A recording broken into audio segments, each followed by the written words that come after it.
Hello guys, कैसे तुम लोग। Welcome back to another video. तो गाइस यार, आज हम लोग इस वाली वीडियो में पढ़ने वाले हैं mathematics chapter 2 of class 7, that is fraction and decimal. तो सबसे पहले हम लोग समझते हैं कि फ्रैक्शन और डेसिमल होता क्या है। सबसे पहले ये टर्म समझेंगे, उसके बाद ये वाले टर्म बाद में आके समझेंगे। तो सबसे पहले हम लोग समझते हैं फ्रैक्शन होता क्या है। So let's get started in the video. तो अगर हम बात करते हैं तो फ्रैक्शन के बारे में, तो फ्रैक्शन इज़ अ पार्ट और a part of a whole. किसी भी पार्ट का जब भी हम हिस्सा करते हैं तो उसको बोलते हैं फ्रैक्शन। और ऐसे नंबर्स जिसको हम ए बाय बी के फॉर्म में, इस फॉर्म में लिख सकते हैं, तो उसको बोलते हैं फ्रैक्शन, जहाँ पर हम बोलते हैं ए बाय बी। वैसे जनरल वे में हम इसे ए बाय बी बोलते हैं। तो ऐसे नंबर्स या फिर ऐसे number the numbers which can be written in the form of a by b are called fraction। इतना सबको समझ में आ गया होगा मुझे लगता है।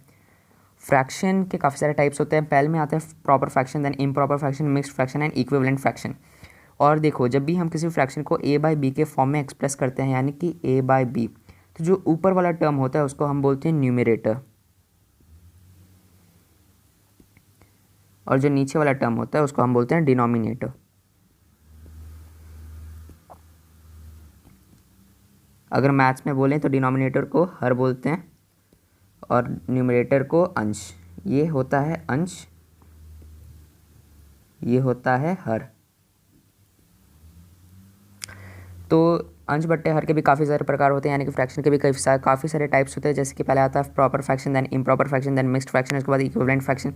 सबसे पहले हम बात करते हैं प्रॉपर फ्रैक्शन के बारे में। तो प्रॉपर फ्रैक्शन एक ऐसा फ्रैक्शन होता है जब भी हम किसी फ्रैक्शन को ए बाय बी के फॉर्म में लिखते हैं, तो इस फ्रैक्शन में एक नियम लागू होता है कि जो न्यूमरेटर होगा वो डिनोमिनेटर से छोटा होगा। The numerator will be less than the denominator. The numerator will be less than the denominator।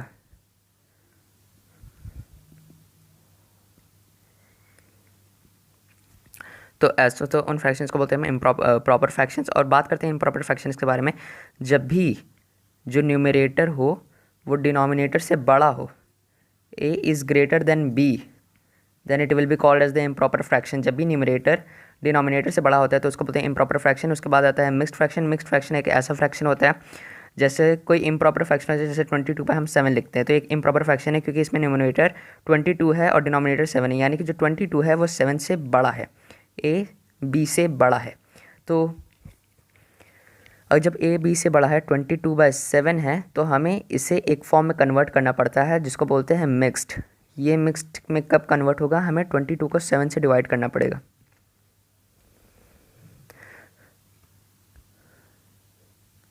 तीन से जाएगा तो ये आ जाएगा आपका, ये पूरा में आपका आ जाएगा मिक्स्ड फ्रैक्शन में। तो 22/7 को हम लिख सकते हैं 7 3 1 7 3 21। ये आ गया आपका मिक्स्ड फ्रैक्शन में। मिक्स्ड फ्रैक्शन को कभी कभी इम्प्रॉपर में कन्वर्ट करने को आता है, और इम्प्रॉपर को भी मिक्स्ड फ्रैक्शन में कभी कभी कन्वर्ट करने को आ सकता है एग्जाम में 1-2 नंबर के क्वेश्चन के लिए। तो आपको मिक्स्ड फ्रैक्शन फिर से समझा देता हूँ एक अच्छे एक्सप्लेनेशन के लिए। जब भी कोई इम्प्रॉपर फ्रैक्शन, जैसे कि मैं एक और एग्जाम्पल ले लेता हूँ 9/8, ऐसे कोई इम्प्रॉपर फ्रैक्शन 19/8 मैं ले लेता हूँ। अब इसको डिवाइड करेंगे, 19 को 8 से डिवाइड करेंगे। जब हम 8 से डिवाइड करेंगे, 8 2 जा 16, 16 3, ये आ जाएगा आपका मिक्स्ड में। ये है आपका मिक्स्ड। अब इसको किस फॉर्म में लिखना है, अब इसको ऐसे फॉर्म में लिखना है, 19/8 को, 8 तो नीचे रहेगा ही रहेगा, डिनोमिनेटर कभी चेंज नहीं होता है। और उसके बाद हम लोग कैसे किए थे, 19 था, यहाँ पे 8 था, ओके, यहाँ 2 था लिखे थे हम लोग, 16 आया था, 3 आया था, तो 2 8 जा और फिर 3। ये वाली जो चीज़ है, जो ये है, वो मल्टीप्लाई होगी और ये वाली चीज़ प्लस होगी। जब 8 2 जा 16 17 18 19, ये वाली चीज़ मैं आपको फिर से बताता हूँ। जो 8 और 2 है ये मल्टीप्लाई होगा और 2 और 3 प्लस होगा। 8 टू जा 16, 8 टू जा 16, ये इंटू का साइन है, प्लस 3, 16 प्लस 3 आ जाएगा आपका 19। तो इस हिसाब से हम इम्प्रॉपर फ्रैक्शन को मिक्स्ड में कन्वर्ट करते हैं। और कभी कभी एग्जाम में पूछता है मिक्स्ड फ्रैक्शन को भी इम्प्रॉपर में कन्वर्ट करने के लिए, तो बस हमें वही करना है। जैसे कि दे दिया 238 दे दिया आपको, 2 8 जा 16 प्लस 3 17 18 19। अब तुम लोग सोच रहे हो कि मैं कैसे हुआ, तो देखो 8 से 2 से मल्टीप्लाई करेंगे, फिर इसमें 3 जोड़ देंगे तो 16 प्लस 3 कितना हो जाएगा 19, और ये अपना आंसर आ जाएगा। तो ऐसे हम मिक्स्ड को इम्प्रॉपर में कन्वर्ट कर सकते हैं और इम्प्रॉपर को भी मिक्स में हम बहुत आसानी तरीके से कन्वर्ट कर सकते हैं।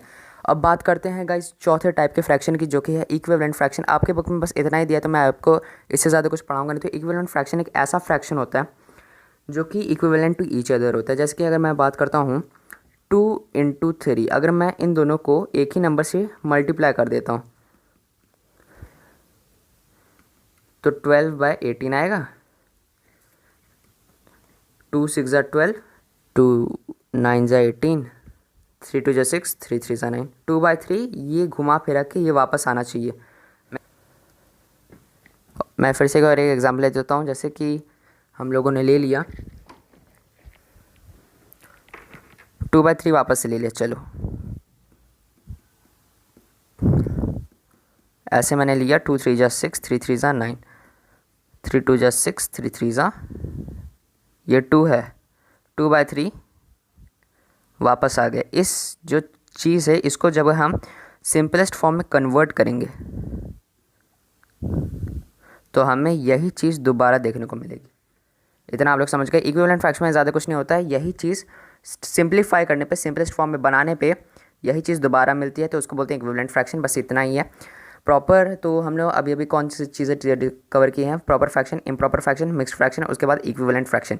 अब हम बात करते हैं इस चीज़ को अप्लाई कैसे करता है, और इसके हम काफ़ी सारे क्वेश्चंस करने वाले हैं on the basis of fraction, जो हमारे एनसीईआरटी वाली बुक में दिए हैं, और एनसीईआरटी से हट के भी हम कुछ क्वेश्चंस करने वाले हैं। तो फ्रैक्शंस के बाद हम आते हैं डेसिमल पे, लेकिन डेसिमल फ्रैक्शंस के क्वेश्चन करने के बाद करेंगे। तो आज की इस वाली वीडियो में बस इतना ही। आपको एनसीईआरटी के क्वेश्चन रेगुलरली मिलते रहेंगे, तो तब तक के लिए स्टे कनेक्टेड, स्टे सेफ।